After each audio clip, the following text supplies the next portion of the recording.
잠언 13장 4절 한 절만 우리가 같이 읽어보겠습니다. 읽겠습니다. 게으른 자의 혼은 원하여도 아무것도 소유하지 못하나 부지런한 자의 혼은 기름지게 되리로다. 아멘. 자, 오늘도 제가 드릴 말씀의 제목은 금전적인 자유를 방해하는 것들. 이게 오늘 제가 이걸로 네 번째 시간 말씀을 드리는 겁니다. 제가 금전적인 자유를 방해하는 것들, 이것에 대해서 말씀을 드리고 있으니까 또 잠깐 금전적 자유가 뭐냐, 이걸 여러분에게 말씀드려야겠습니다. 금전적 자유로 하면 다른 게 아니고 우리가 돈에 매이지 않고 하나님을 자유롭게 섬기는 거예요. 그러니까 물질에 인색해져서 하나님을 생각하는데 머뭇거리거나 망설이거나 주저하거나 이런 게 아니라 얼마든지 주님이 원하신다면 기쁘게 드릴 수 있는 것.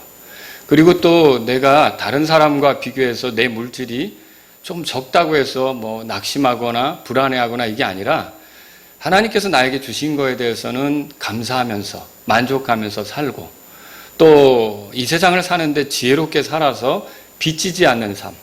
여러분, 빚을 져버리면 그거 갚으려고 쫓아다니느라고 주님을 위해 헌신할 기회를 잃어버릴 수도 있는 거거든요.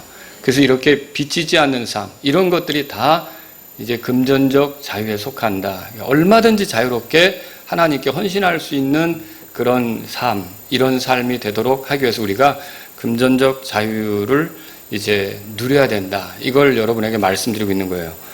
근데 몇 주째 지금 우리가 이 금전적 자유를 방해하는 것들에 대해서 살펴봤어요. 아마 잊으셨을 수도 있으니까 한번 되새겨보죠. 탐욕, 돈을 사랑하는 거, 탐심, 그리고 시기, 사치, 충동. 하나님을 먼저 생각하지 않는 거. 이건 이제 지난 시간에 배운 거였죠. 그 다음에 정직하지 않은 거. 물질에 대해서 정직하지 않는 거. 이것도 문제가 된다. 이런 함정에 빠져버리면 우리가 금전적으로 자유롭지 않게 된다. 이것을 말씀을 드렸던 겁니다. 자, 오늘도 거기에 이어서 두 가지 더 말씀드리려고 해요. 자, 그 하나는 뭐냐면 지금 성경에서 읽은 것처럼 게으름이에요. 일하지 않으면 빚이 생기겠죠. 수입이 없으니까. 그래서 게으름이 문제가 되고요. 또 다른 하나는 뭐냐면 준비성 없이 살아가는 거예요. 이런 것도 역시 금전적 자유를 방해하는 것이다. 이렇게 볼 수 있습니다. 이 두 가지에 대해서 말씀을 드리는데 먼저 게으름에 대해서 한번 생각해 보죠. 그러면 게으르다는 게 뭐냐면 이게 노동하려고 하는 의지가 없는 거예요. 그러니까 일할 생각이 없는 거예요. 뭔가 열심히 땀을 흘려야겠다. 내가 살아가기 위해선 그런 수고가 필요하다. 이런 생각을 해야 되는데 그게 없는 걸 우리가 게으르다. 그렇게 말할 수 있는 거죠. 자, 사실 노동은 하나님께서 모든 남자들에게 주신 의무이기도 합니다. 창세기 3장에 보면 그 범죄한 아담에게 하나님께서 뭐라고 말씀하셨느냐. 노동해야 먹는다. 일해야 먹는다. 그걸 말씀하셨어요. 그래서 9절에 보니까 땅으로 돌아갈 때까지 내 얼굴에 땀을 흘려야 빵을 먹으리니. 그러면 이 9절에서 땀을 흘려야 된다는 말은 수고해야 된다는 거예요. 일을 해야 된다는 거죠. 노동을 해야 먹을 수 있다는 거죠. 그래서 여러분, 먹지 않고 우리가 어떻게 살아요? 먹어야 살잖아요. 근데 이렇게 먹으려면 뭘 해야 된다고 하나의 원칙을 하나님께서 가르쳐 주십니까? 수고해야 된다. 일해야 된다. 그래서 여러분, 먹고자 하면 일해야 되는 겁니다. 자, 우리나라의 그 국민이라면 4대 의무를 다 알죠. 자, 대한민국의 국민이라면 놀고 먹으려고 해서는 안 된다는 거죠. 누구나 다 일자리를 갖고, 문제는 이제 일을 구하기가 어려운 이런 사회 구조가 되는 게 문제지, 실상은 국민이라면 누구나 다 일을 해서 먹으려고 생각해야 된다. 이게 이제 우리의 의무 중에 하나라는 거죠. 하나님께서도 이렇게 말씀하십니다. 데살로니가 후서 3장 10절인데 우리 다 같이 한번 읽어보겠습니다. 우리가 너희와 함께 있었을 때에도 너희에게 이같이 명령하여 누구든지 일하려 하지 아니하거든 먹지도 말라 하였노라. 자, 일하려 하지 않는다. 이게 무슨 말입니까? 일을 할 수 없는 자들을 가리키는 게 아니에요. 예를 들면 연로한 사람들, 병약자들, 그리고 아직 성인이 안 됐기 때문에 누군가의 돌봄을 받아야 되는 그런 사람들, 이런 사람들에 대해서 하는 말이 아니에요. 이미 성인이 되었고 건강하고 이런데도 일하려 하지 않는 사람들을 여기서 가리키는 거예요. 그런 사람들을 이제 일하려 하지 않는 자다 이렇게 말하는 건데, 그 사람들더러 먹지 말라고 하는 건 뭐냐면 그렇게 살아서는 안 된다고 성경이 말하는 거예요. 자, 이걸 통해 우리가 알 수 있는 게 뭘까요? 자, 하나님께서는 우리가 살아가는 데 있어서 부지런히 일하기를 원하신다. 부지런히 일하기를 원하신다. 이거를 보게 된다는 것이죠. 여러분, 노동하지 않으면 가난하게 됩니다. 일하지 않으면 가난하게 돼요. 잠언 14장 23절도 같이 읽겠습니다. 모든 수고에는 유익이 있어도 입술의 말은 빈곤에 이를 뿐이니라 그랬어요. 자, 모든 수고에는 유익이 있다. 이 말은 뭐냐면 일하면 일한 대로 얻는 좋은 유익이 있다는 거예요. 그런데 뒤 이어서 나온 말은 뭐냐면 입술의 말은 빈곤에 이를 뿐이다. 이게 뭐냐면 일은 하지 않고 말만 많이 늘어놓는 거는 가난하게 된다. 그런 거예요. 그러니까 정말 우리에게 필요한 것은 일을 하려고 해야 된다. 이런 하나님의 말씀들이 우리에게 가르치는 게 뭡니까? 부지런히 일하라. 절대로 게으름 피우지 마라. 이런 것들을 하나님 말씀이 우리에게 가르치는 거죠. 게으름은 확실히 가난으로 가는 길입니다. 오늘 본문 말씀인데 한 번 더 읽어보죠. 읽겠습니다. 게으른 자의 혼은 원하여도 아무것도 소유하지 못하나 부지런한 자의 혼은 기름지게 되리로다. 자, 잠언 13장 4절을 읽었는데 여기서 기름진다는 말은 풍족해진다는 말입니다. 부지런한 자는 결국 풍족하게 된다고 하나님께서 정하셨어요. 이게 하나님 말씀이에요. 그래서 이런 말씀들은 우리에게 뭘 가르치느냐? 우리가 하나님의 백성이고 하나님의 자녀라면 게으름을 부리면서 사는 사람이 아니라 부지런히 일하려고 하는 사람이 되어야 된다. 이것을 말하는 겁니다. 자, 그러면 게으른 사람은 어떤 사람입니까? 여러 가지로 말할 수 있겠는데 게으른 사람의 특징을 보면 잠을 사랑한다고 성경이 말합니다. 자, 우리 잠언 6장 9절에서 11절 한번 읽어보겠습니다. 오 게으른 자여, 내가 어느 때까지 자려느냐? 내가 어느 때 잠에서 일어나려느냐? 좀 더 자자, 좀 더 졸자, 손을 모으고 좀 더 자자 하면 내 빈궁이 여행자같이, 내 궁핍이 군사같이 이르리로다. 자, 이게 자꾸 잠을 사랑하게 되면은 가난이 들이닥치고 군사같이 들이닥치는데 감당할 수 없을 정도로 힘들게 된다는 말을 하고 있는 거예요.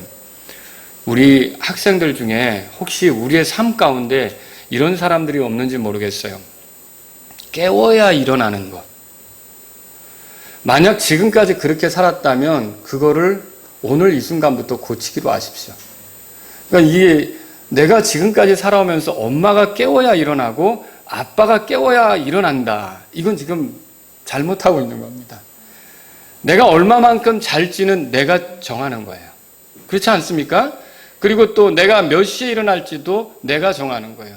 한없이 잠에게 내 삶을 맡기는 게 아니라 내가 잠을 통제하면서 살아야 되는 거 아닙니까?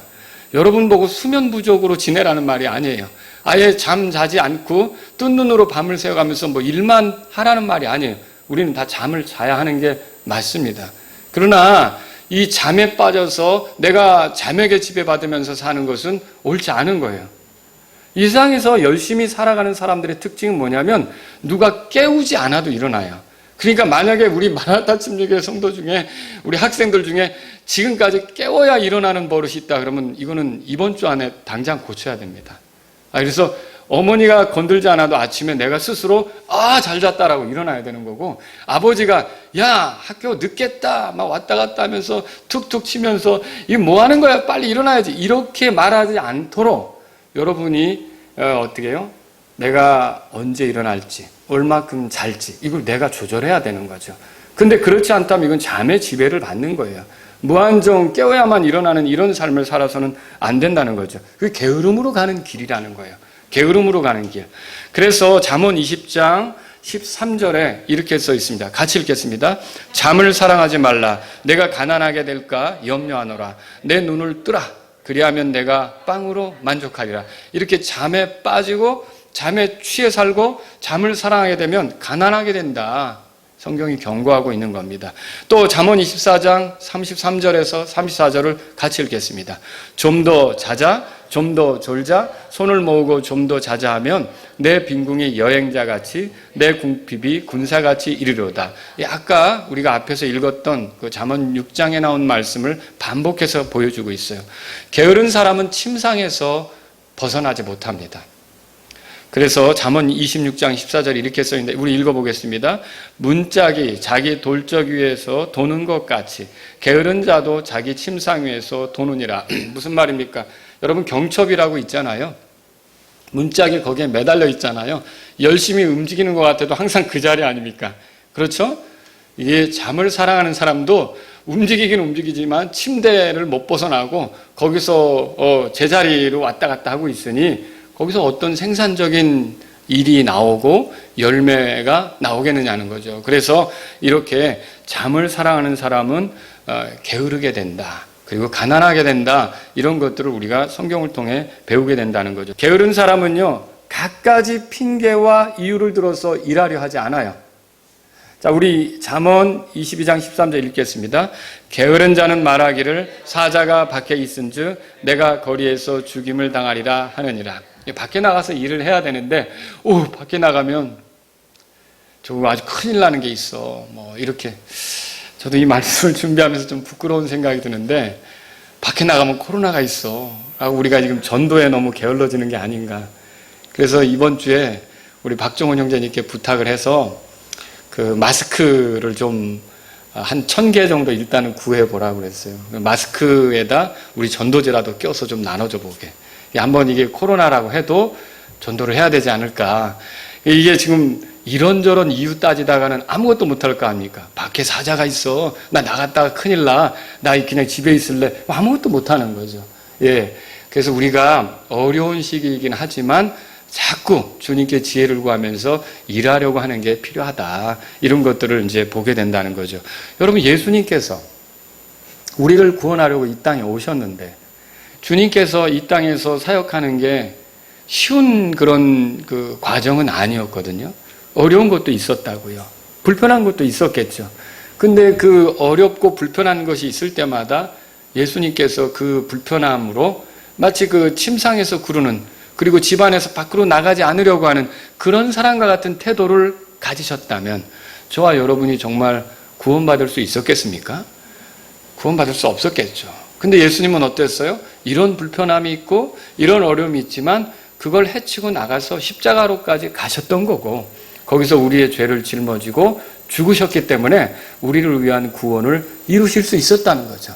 그래서 예수님께서 하늘의 아버지께 하신 말씀이 뭡니까? 요한복음 17장 4절 보니까 내가 아버지께서 내게 하라고 주신 일을 끝마쳤나이다. 그 게으름 피우고 머뭇거리고 이것저것 이유 따지느라고 망설이고 있다가 아무것도 못하고 끝난 게 아니라 십자가에서 다 이루었다라고 말하면서 우리의 구원을 성취하셨다는 거죠.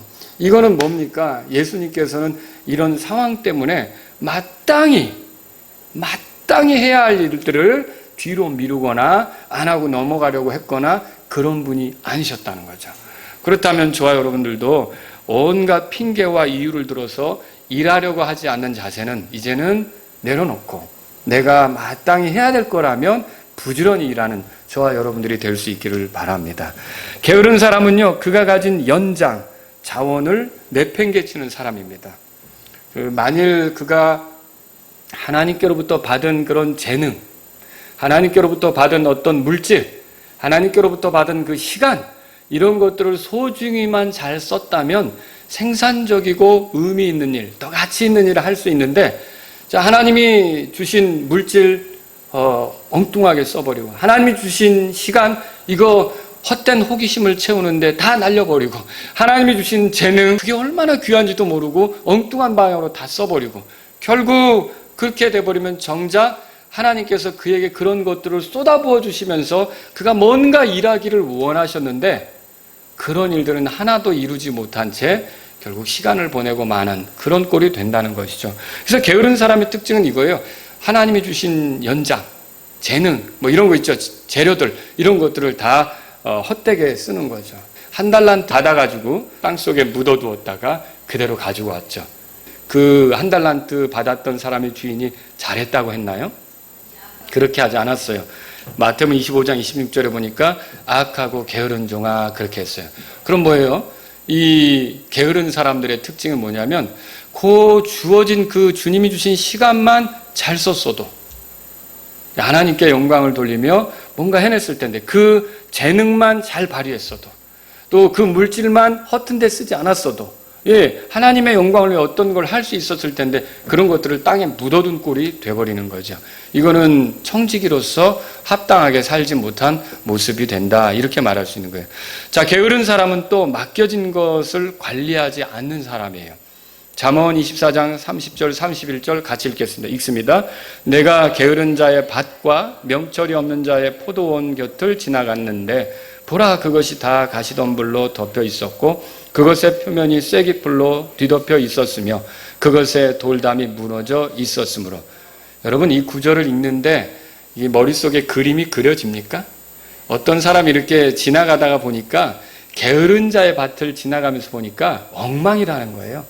그 밭이 정돈되어 있지도 않고 막 그냥 가시덤불 이런 것들이 그냥 여기저기 번져가서 퍼져 있고 제대로 어떤 그 식물이 자라서 열매를 낼 수 없을 만큼 그렇게 보기 흉한 꼴이 돼 있다는 거죠.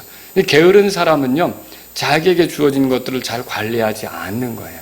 그래서 이게 가정에 대해서도 부지런해야 돼요. 배우자에 대해서도 부지런해야 되고 자녀에 대해서도 부지런해야 되고 그리고 내가 하는 사업에도 부지런해야 되고 내 교회 생활에도 부지런해야 되고 관리가 안 되면 안 된다는 거죠. 내 신앙생활에서도 부지런해야 되고요. 이게 엉망이 되어버리면 안 된다는 거죠. 게으른 사람은요, 헛된 자들과 사귀는 사람이에요. 그래서 잠언 28장 19절에 이렇게 써있죠. 또 읽어보겠습니다. 자기 땅을 가는 자는 많은 빵을 소유하려니와 헛된 자들을 따르는 자는 궁핍이 넘치리라. 헛된 자들을 따른다는 말은 뭘까요? 이건 불필요한 일에 지나치게 많은 호기심을 보이고 관심을 보이면서 시간을 낭비하거나 자원을 낭비하거나 귀한 것들을 잃게 되는 걸 말해요. 여기 이제 사람이라고 표현했지만 사람하고 어울려 지내느라고 술 먹고 희낙낙거리고 연애를 좋아하고 노래 가무 즐기고 이렇게 해서 재산을 잃어버리고 탕진하는 그런 사람 있는가 하면 사람이 아니더라도요 헛된 것에 빠져서 결국은 시간을 잃어버리게 될 수도 있고요. 그 다음에 재능을 제대로 발휘하지 못하는 그런 일들에 빠질 수가 있다는 거죠. 그래서 게으른 사람들은 이렇게 별로 바람직하지 않은 것과 가까워지고 사귀는 시간을 보내는 그런 사람이 되고 만다 이렇게 말할 수 있는 겁니다. 또 게으른 사람은 손을 느리게 놀리는 사람이라고 성경에 써 있어요. 잠언 10장 4절 다 같이 읽겠습니다. 손을 느리게 놀리는 자는 가난하게 되나 부지런한 자의 손은 부하게 만드느니라. 자, 손을 느리게 놀린다. 이건 무슨 말일까요? 맡은 일을 제대로 하지 않는 것을 얘기하는 거예요. 자꾸만 미루고 뒤로 미루고 해서 정말 어떤 경우는 뭐 하나 누군가에게 이렇게 부탁을 했는데 이거 정말 세월이 가버리고 결국은 끝을 보지 못하는 경우도 있을 때 안타까움을 느낄 때가 있어요. 여러분과 저는요, 내게 주어진 일이라면 부지런히 손을 놀려서 그 일을 끝마쳐 보려고 하는 그런 자세가 필요하다는 것이죠. 게으른 사람은 일만 거창하게 시작해서 끝을 내지 않는 사람이기도 해요. 그래서 잠언 12장 27절에 이렇게 써 있습니다. 읽어보겠습니다. 게으른 사람은 자기가 사냥해서 잡은 것도 굽지 아니하거니와 부지런한 사람의 재산은 귀중하니라. 이게 사냥했으면 먹으려고 사냥한 거 아닙니까? 그러면 멋지게 시작은 잘했어요. 그러면 그 다음에는 뭐 해야 합니까? 요리해서 먹어야 되는 거 아닙니까? 근데 사냥을 해서 잡아놨는데 이제 어차피 잡은 거니까 나중에 뭐 먹지 뭐 하면서 이렇게 말하자면 시간을 보내는 거예요. 그러다 보면은 부패하고 뭐 문제가 생기고 이렇게 돼버리겠죠. 그래서 이 게으른 사람은 처음에 일은 거창하게 시작했는데 끝을 보지 못하고 이렇게 끝내는 경우가 있다는 거죠. 자, 여러분 제가 자꾸 이렇게 말씀을 드리니까 어때요? 게으른 사람이 되면 안 되겠죠? 하나님께서는 우리가 부지런히 일하는 사람이 되기를 원하신다는 것을 기억할 필요가 있습니다. 자, 게으른 사람은 불편하면 못 견디는 사람이에요. 이건 우리가 잘 알아야 됩니다. 성경에 이렇게 말하는데 잠언 14장 4절 우리 한번 읽어보겠습니다.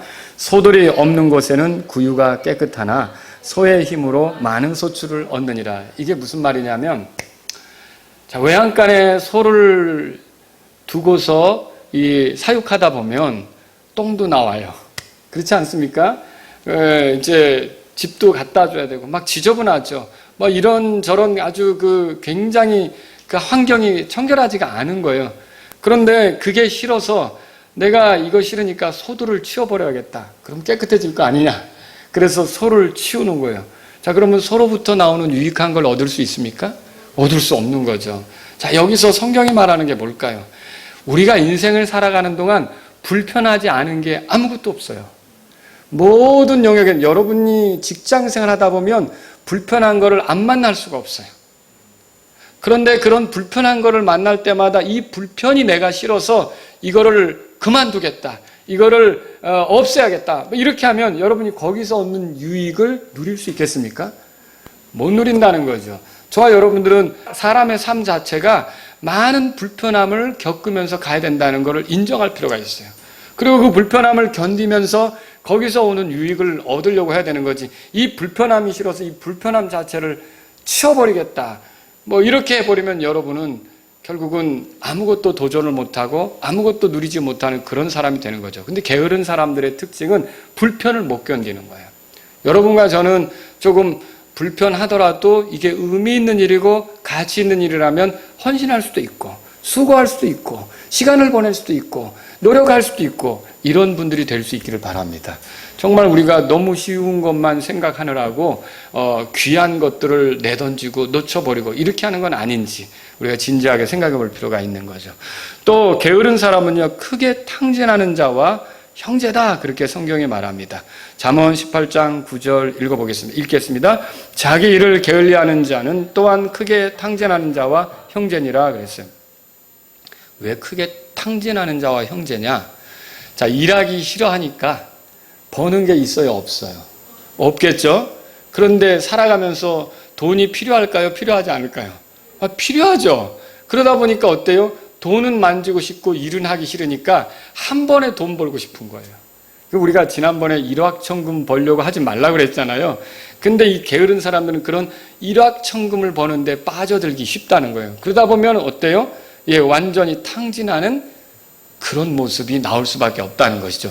그래서 도박이나 혹은 뭐 잘못된 그 어떤 일에 빠져가지고 자기의 어떤 것을 잃어버릴 뿐만 아니라 빚까지 더 져버려서 크게 탕진하는 그런 꼴이 날 수도 있다는 거죠. 그러니까 저와 여러분들이 오늘 이 말씀을 통해서 하나님을 금전적으로 자유롭게 섬기려면 절대 게으른 그런 삶이 아니라 부지런히 열심히 수고하고 일하는 저와 여러분들이 될 수 있기를 바랍니다. 하나님이 우리에게 그렇게 살도록 하신 겁니다. 아시겠죠? 자, 두 번째로는 여러분에게 드릴 말씀이 준비성 없음이 또 이게 이제 금전적으로 자유롭게 되는 걸 방해한다. 이걸 말씀드리려고 해요. 근데 제가 지금 이제 이 말씀을 드리는데 이건 또 여러분이 잘 생각하셔야 되는 게 이겁니다. 제가 지금 여러분에게 말씀드리는 이 내용들은 공산주의 같은 상황에서는 이거 생각하기 어렵습니다. 사회주의 같은 상황에서는 내 재산을 내가 어떤 뭐 축척을 하거나 미래를 위해서 뭔가 예비하거나 이런 게 쉽지 않거든요. 그리고 또 뭘 생각해 볼 수 있냐면 핍박을 받으면서 살아가는 그리스도인 시절 이럴 때는 이런 걸 생각해 볼 수가 없습니다. 도망 다니기 바쁜데. 예? 순교하게 될 때 늘 목숨이 경각에 달려가지고 예수 믿는 것 때문에 예수님 믿는 것 때문에 이 죽을지도 모르는 그런 상황에서 뭘 물질을 미래를 위해 예비한다? 이거 생각할 수도 없는 거죠. 그렇죠? 그러나 여러분이 지금과 같이 이렇게 자유로운 환경에서 신앙생활도 자유롭게 하고 이게 정말 복된 환경 아닙니까? 이런 환경에서 살아간다면 이게 필요하다는 거죠. 성경으로 들어가 볼게요. 미디안이 이렇게 이스라엘을 지배할 때가 있었어요. 그때 그 기드온은요, 곡식을 수확하면 그거 숨기기에 바빴어요. 그렇잖아요. 그런 어려운 시절이 있는가 하면 또 그들이 뭔가 저장하면 저장한 대로 잘 누릴 수 있는 그런 시절이 있단 말이에요. 뺏길까봐 겁먹는 시절이 있고, 그죠? 그런 것처럼 제가 드리는 말씀이 이렇게 뺏기는 시절, 도망 다녀야 될 시절은 이거 지금 이 말씀대로 하기 어려울 수도 있습니다. 하지만 지금처럼 여러분이 자유롭게 사는 시절은 한번 이거를 진지하게 생각해 볼 필요가 있는 거죠. 자, 그럼 준비성이 없다는 말은 미래를 위한 금전적 계획이 없다는 거예요. 자, 하나님께서는요, 사람이 미래에 대해 준비하도록 이 땅에 만들어 놓은 피조물이 있습니다. 그게 개미예요, 개미. 여러분, 개미. 자, 성경에 이렇게 써 있어요. 잠언 6장 6절에서 8절까지 우리 다 같이 읽겠습니다. 너 게으른 자여 개미에게 가서 개미의 길들을 깊이 살펴보고 지혜로운 자가 되라. 개미는 인도자도 없고 감독도 없고 치리자도 없으되 여름에 자기 먹을 것을 예비하여 수확 때에 자기 양식을 모으느니라. 개미 한 번쯤 다 봤을 거예요. 특히 어릴 때는 이 개미를 이렇게 관찰하는 게 참 재밌잖아요. 야, 이들이 이렇게 줄지어서 간다. 자기보다 덩치가 이게 왜소한데도 덩치가 왜소한데도 자기보다 큰 것들을 들러매고 간다. 막 놀라잖아요. 근데 부지런히 날르는 거예요. 보니까 어느 구멍으로 들어가서 계속 거기다가 집어넣는다는 거죠. 이런 우리가 개미를 보는데 개미는 사람에게 몇 가지를 알려줍니다. 그게 뭐냐면 첫 번째는요, 미리 준비하라는 거예요. 미리 준비하라는 거. 이거를 알려주고요. 두 번째는 또 뭐냐면요, 일할 수 없을 때가 있다는 거예요. 그러니까 수확물을 거들어 다니기가 어려운 때가 있다는 거죠. 그 여름철에 얼마나 부지런히 일을 합니까? 그죠? 이렇게 움직이는 거예요. 자, 잠언 10장 5절에 우리 한번 읽어보겠습니다. 여름에 거두는 자는 지혜로운 아들이나 수확 때 잠자는 자는 수치를 끼치는 아들이니라. 자, 어떤 사람은요, 이제부터 잘 들으세요. 아무런 준비도 없이 그때 주어지는 대로 사는 것을 믿음이라고 착각합니다. 제가 착각이라고 얘기했어요. 아무런 준비도 않고 그냥 그때 주시는 대로 사는 거야, 뭐 이렇게 생각을 합니다. 물론 우리가 다 하나님께서 주셔서 사는 겁니다. 그렇지 않습니까? 내가 누리는 건 다 하나님이 주셔서 누린다고 생각하는 게 믿음이죠. 근데 저와 여러분들이 정말 그냥 나는 아무것도 준비하지 않고 그냥 되는 대로 사는 거야, 이걸 믿음이라고 생각하면, 자, 지금부터 제 얘기를 들어보십시오. 미국의 선교사님들이 동남아시아나 아프리카 혹은 우리나라로 이렇게 선교하러 올 때, 예를 들어 우리나라의 예를 들어보죠. 선교사님들이 우리나라 올 때는 우리나라에서 생활하려면 한 600만 원 정도는 필요하다고 보고요. 그러면은 뭐 한 6,000불 정도 한 달에 들어간다고 보고요. 이 선교사님들이 어떻게 했냐면 데피테이션이라고 하는 거 합니다. 그 데피테이션이 뭐냐면은요, 미국에 있는 독립침례교회들을 순회하는 거예요. 목사님들에게 다 전화해서 제가 한국에 선교사로 가려고 하는데 한번 그 교회 방문해서 제 선교 계획도 말씀을 드리고 기도도 좀 부탁하려고 합니다. 그렇게 해서 다 컨택을 해서 교회를 다니는데 주일날 오전, 주일날 저녁, 수요일날 이렇게 해서 짧게는 2년, 길면 5년까지도 돌아다녀요. 그래서 예를 들어 $30씩 이렇게 이제 한다면 200개 교회가 모아져야 그게 이제 채워지는 거예요. 그러면 그렇게 해서 후원을 받아가지고 기도도 해주고 물질로 공급받아서 여기 와서 선교를 하는 거죠. 그러니까 선교사님들 중에 아무도 나는 아무것도 준비되어 있지 않지만 선교지로 가면 하나님이 날 이끌어 줄 거야 라고 툭 가는 선교사는 아무도 없어요. 그러면 선교사님들은 다 믿음 되게 없죠. 선교지에 가면 하나님 먹여주실 텐데. 그럼 뭐죠? 여러분, 믿음이라는 걸 우리가 잘못 생각하면 안 됩니다. 우리의 모든 것들은 하나님이 먹여주시는 거예요. 그러니까 내가 이 미국 교회에서 이제 미국 선교사인데 한국으로 가려고 할 때 하나님이 나를 어떻게 먹이시냐면 이렇게 준비시키셔서 먹이신다고 하는 걸 알아야 되는 거예요. 그러니까 200개의 교회가 나를 후원해서 내가 선교 사역을 할 수 있도록 지원하도록 해가지고 자유롭게 이렇게 여기에만 집중하지 그 선교지에 가서 또 돈 벌고 이렇게 하면 어떻게 선교를 하겠냐. 이게 미국 교회의 그런 후원을 통해 준비되게 해서 하나님이 나를 먹이신다는 거죠. 이거를 잃어버리면 안 된다는 겁니다. 그리스도인들이 노후 준비를 하는 거는 성경적입니까? 아니, 늙어도 하나님이 무슨 뭘 준비해. 저축도 필요 없고 아무것도 필요 없어. 나는 그냥 되는 대로 가면 하나님이 다 날 살게 해주셔. 이거 맞습니까? 절대 그렇지 않습니다. 여러분, 노후를 준비하는 것을 믿음 없는 일로 보는 것은 옳지 않습니다. 자, 하나님께서 때가 되면 다 먹으실 텐데 내가 뭔 걱정이야? 이렇게 여러분 나아가는데요. 여러분은 노후를 준비하셔야 됩니다. 여러분이 그 성경에서 보면 지혜로운 청지기가 나오는데 너 그만둬 라고 주인이 말하니까 그때부터 어떻게 하죠? 그 사람이 자기 것도 아닌데 그 주인에게 빚진 사람들을 불러다가 빚을 쓱쓱쓱쓱 탕감해 주죠. 그거 왜 그렇게 하죠? 그 자기가 은퇴한 이유를 준비하는 거 아닙니까? 근데 예수님이 그 사람들은 뭐라 그러죠? 지혜롭다 그러죠. 여러분 성경에서 나오는 거예요. 그러니까 내가 더 일을 못하게 될 그 순간을 위해서 준비하는 게 지혜롭다는 거예요. 세상의 자녀들이 지혜롭다고 얘기하는 거죠. 이제 다만 안타까운 건 뭐냐면 노후 준비, 은퇴 준비만 하고 사후 준비. 내가 죽은 다음에 죄 때문에 천국에 가는지 지옥에 가는지 그 문제가 있는 거 아닙니까? 그 문제에 대해서 준비 안 하는 게 참 안타까운 거라는 거죠. 그러니까 우리는 이 사후 준비도 필요하고 노후 준비도 필요한 거라는 거죠. 이거를 잘못 생각하면 안 되는 거예요. 그래서 노후 준비를 위해서 국가는 어떻게 합니까? 다음과 같은 것들을 권장하죠. 예를 들어 국민연금. 여러분 국민연금 다 들고 계시죠? 이건 기본적인 거예요. 근데 국가는 알고 있어요. 국민연금으로만 생활이 안 된다는 걸. 그래서 어떻게 하냐면 회사에서 퇴직연금을, 그러니까 이게 3종 세트예요. 연금 3종 세트.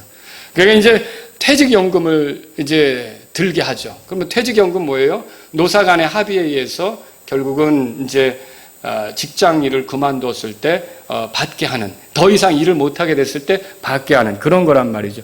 여기 위에다가 또 하나 얹으면 뭐냐면 개인연금이라고 있어요. 자, 이 개인연금은 우리나라에서는 특별히 세제 혜택도 많아요. 제가 알기로는 한 15, 6% 정도 이렇게 다시 이렇게 환원해주는 세제 혜택이 아주 굉장히 크더라고요. 그래서 예를 들어서 개인연금에 대해서는 이걸 은행에다 가입하면 연금 저축이 되고, 이걸 보험회사에다 가입하면 연금 보험이 되고, 또 이거를 증권회사에 가입하게 되면 연금 펀드가 되고, 이렇게 해서 우리나라에 이런 제도들이 있단 말이죠. 자, 이렇게 해서 노후를 준비하도록 하는 거예요. 여기다가 또 나중에는요, 주택연금까지도 하더라고요. 그래서 내가 살고 있는 주택을 내가 죽으면 주기로 하고 그 주택값으로 이렇게 계속 매달 얼마씩 받아서 사는 거예요. 이제 왜 이렇게 합니까? 자, 이 우리나라의 형편을 참고로 여러분에게 말씀드리는데, OECD 국가 중 2017년 기준으로 근 10년 이상 우리나라가 노인 자살률 1위입니다. 저는 어렸을 때 스칸디나비아 반도, 노르웨이, 스웨덴 아시죠? 이런 나라들, 핀란드 이런 나라들이 굉장히 복지가 잘 돼 있다 그러는데 그 당시에는 그때 거기에 자살률이 굉장히 높았어요. 그렇게 저렇게 잘 사는 나라인데 자살률이 높아지나? 저런 나라들이 있냐? 그랬는데 어느덧 보니까 우리나라가 지금 제가 노인 자살률 얘기했지만 최근에 우리나라는 10몇 년 동안 계속 전 세계적으로 자살률 1위예요. 아니, 대한민국이 자살률 1위라는 게 저는 참 충격이더라고요. 여러분이 자료를 찾아보면요, 대한민국이 이렇게 자살이 많은 나라인가? 그런데 노인 자살률은요 벌써 10년 이상 1위예요. 그러면 노인 자살률이 왜 이렇게 심한가 보니까 그 가장 큰 이유가 경제적 빈곤이에요. 몸이 아파서 죽는 것도 있지만 살기가 어려운 거예요. 이게 굉장히 심각한 문제 아닙니까?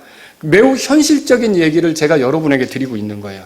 자, 늙으면 그때그때 믿음으로 사는 거지. 여러분 이렇게 생각할지 모르지만요, 믿음이라는 건 뭐냐면 하나님께서 주신 것을 잘 살려서, 그것들을 관리해서, 그것들을 남겨서, 그것들을 지켜서 그 수고의 결과들로 살아가는 것도 믿음이 된다라고 하는 거죠. 우리나라의 노인 빈곤율은요, OECD 국가들 중에 평균 수치가 있어요. 제가 여기 도표에 보면 맨 오른쪽에 평균 수치 해놨는데 그 평균 수치의 4배예요. 그러니까 우리나라 사람들은 노인 절반이 가난하게 사는 거예요. 참 이게 안타까운 현실이더라고요. 왜 이렇게 사는가 봤더니 그저 자식에게 모든 걸 쏟은 거예요. 그냥 자식이 뒷바라지하고 그러면서 자기가 살아가는 거에 대해서는 전혀 준비를 못 해놓은 거죠. 이게 참 우리나라의 안타까운 현실이더라고요. 근데 보세요. 여러분, 우리가 노후에 어떻게 살아야 될지도 지혜롭게 준비하는 게 하나님께 영광이 됨을 믿으시기 바랍니다. 이거 잘 준비하셔야 돼요. 여러분, 그 마태복음 25장 24절에 보면 한 달란트 받은 사람이 주인에 대해 거창한 믿음을 표현했어요. 거창한 믿음. 그 한 달란트를 그대로 가져와가지고 주인에게 뭐라 그러냐면 이거 뭐예요? 주인이여, 당신은 엄한 사람이므로 뿌리지 않은 데에서 거두고 흩뿌리지 않은 데서 모으는 줄 내가 알았나이다. 이게 무슨 말이에요? 내가 아무것도 안 해도 주인께서는 얼마든지 이것도 하시고 저것도 하실 수 있나이다. 이런 거거든요. 믿음 되게 좋은 소리로 들리죠. 그런데 주인은 뭐라 그랬어요? 악하고 게으른 종이라 그랬어요. 그러면 이건 뭘 얘기하는 겁니까? 주인은 그런 종을 칭찬한 게 아니에요. 주인이 뭔가를 줬다면 그거를 굴려서 남겨서 그거를 의미 있게 사용해서 뭔가를 이렇게 주인 앞에 보여드릴 수 있었어야 했다는 것이죠. 그럼 어떤 분은 또 이렇게 말씀하셨어요. 목사님, 지금 오늘 설교를 듣는데 참 힘드네요. 왜요? 아니, 예수님이 곧 오실 텐데, 곧 오실 텐데 무슨 연금을 들라고 이렇게 얘기하고 노후 준비를 하라고 그러시나요? 이렇게 얘기할 수도 있어요. 여러분, 예수님이 내일 오시는 게 확실하다면 그거 하지 말라고 그래요, 저는. 주님이 오시는데 뭐 그걸 들어요, 그죠? 근데 성경이 뭘 말하죠? 주님이 오시는 때, 그 날, 여러분 알아요? 몰라요? 이거 콕 집어서 말할 수 있어요? 없어요? 그렇게 할 수 없다는 거예요. 그날과 그때는 아무도 모르는 것이 하나님의 말씀이에요. 그거는 하나님의 권한에 달린 거예요. 그건 하나님이 하실 일이고요. 그러면 나는 그걸 모르는데 그거 일부러 알려고 할 필요 있어요? 준비하는 거죠. 언제든 주님 오시면 맞이할 준비. 그리고 언젠지는 모르니까 그때까지 나는 어떻게 해요? 하루를 살더라도 내가 궁핍하게 살지 않도록 게으르지 않으면서, 빈궁하게 살지 않도록 최선을 다해 일하면서, 어떻게 해요? 내가 하나님의 영광 가리지 않도록 열심히 노력하고 일하고 또 모아두고 이렇게 하려고 하는 게 필요한 거 아닙니까? 그죠? 그래서 여러분과 저는 그렇게 살아야 된다는 거죠. 그러다가 주님이 갑자기 오시면 어떻게 돼요? 휴거의 나팔이 울리면 모든 거 다 내려놓고 가야 되는 거죠. 그게 물질에 욕심이 없는 사람이죠. 자기가 얼마를 쌓았던 우리 교회에서 혹시 모르겠어요. 수천 조를 쌓아놓고 사실 분이 생길지. 그런데 그렇게 쌓아놨는데 주님이 오신다니까, 주님 이거 안 써봤는데 조금 더 이따 오시면 안 되겠어요. 그럼 안 되잖아요. 그죠?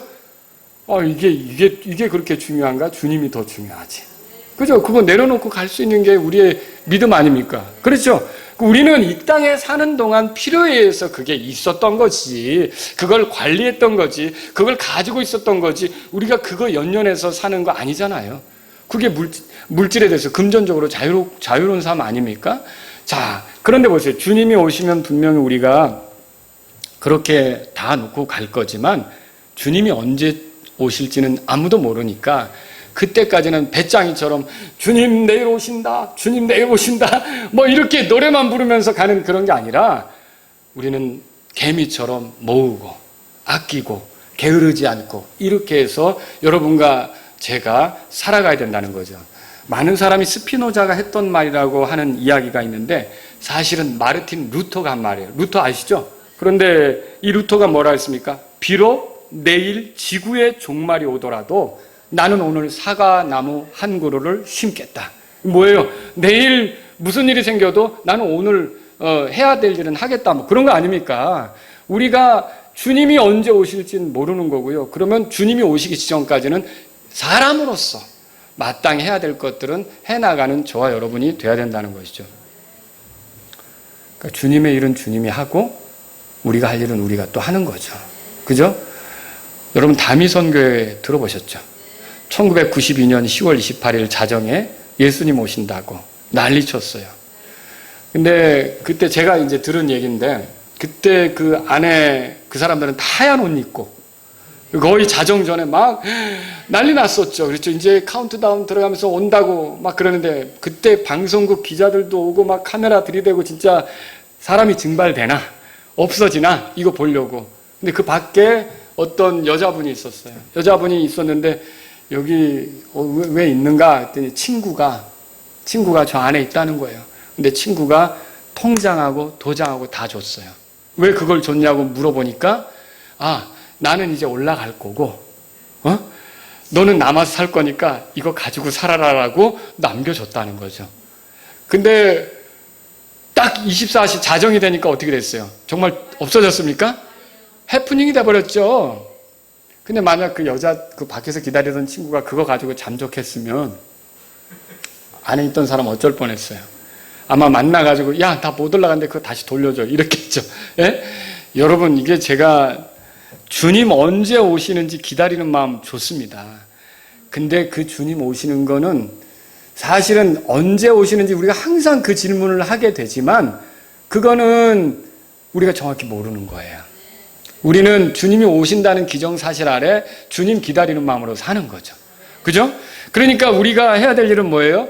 주님이 오실 때 우리가 주님을 기쁘게 대면하도록 주님 영광 가리지 않는 그런 삶을 살려고 잘 준비해 가는 거. 게으르다는 소리 듣지 않고 부지런하다는 소리 듣고 정말 일 잘한다는 소리 듣고 저거 이렇게 준비하면서 잘 살아가는구나 이런 그 간증을 남기고 이렇게 살아가는 게 필요하지 않습니까? 여러분 창세기 읽어보세요. 요셉이 총리가 되었는데 7년간 기근이 올 거예요. 근데 앞에는 7년간 풍년이 먼저 왔죠. 그런데 7년간 풍년이 오는데 요셉이 어떻게 날들을 보내던가요? 아, 그때 흉년이 오더라도 우리 주님 믿으며 살면 우리만큼은 안 굶어. 이런 겁니까? 온 땅이 기근이 임해도 우리만큼은 내가 하나님을 섬기니까 나만큼은 먹이실 거야. 그리고 나를 따르면 다 굶진 않을 거야. 이겁니까? 아니었어요. 성경 읽어보세요. 요셉도 어떻게 했어요? 그 풍년 7년 동안 부지런히 식량을 모았다고요. 그리고 어때요? 더 이상 식량을 구할 수 없는 시기가 올 때 그거를 사용하잖아요. 이게 지혜라는 거죠. 그러니까 저와 여러분들도 일할 수 있을 때 부지런히 일하고 나중에 누가 일자리 안 주고 이제 노년이 돼가지고 더 이상 일 안 시키고 그럴 때 그때 돼서 일하려고 하면 안 된다는 거죠. 미리미리 준비하는 게 필요하다는 거예요.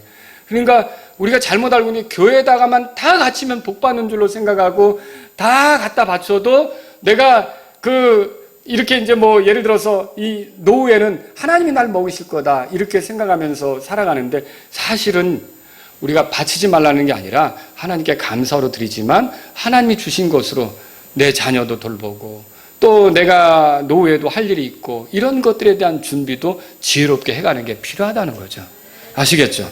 자, 오늘 우리가 미래를 위한 금전적 계획을 잘 세우려면 다음과 같은 사항들이 필요한데 첫째는 훈계입니다. 훈계를 거절하는 자에게는 가난과 수치가 있다 그렇게 말했어요. 책망을 중히 여기는 자는 존경을 받는다 그랬어요. 훈계는 뭡니까? 우리는 어떻게 노후를 계획할까? 우리가 뭘 준비할 때 어떻게 준비할까? 이런 것들은 다 성경 말씀에서 배우셔야 돼요.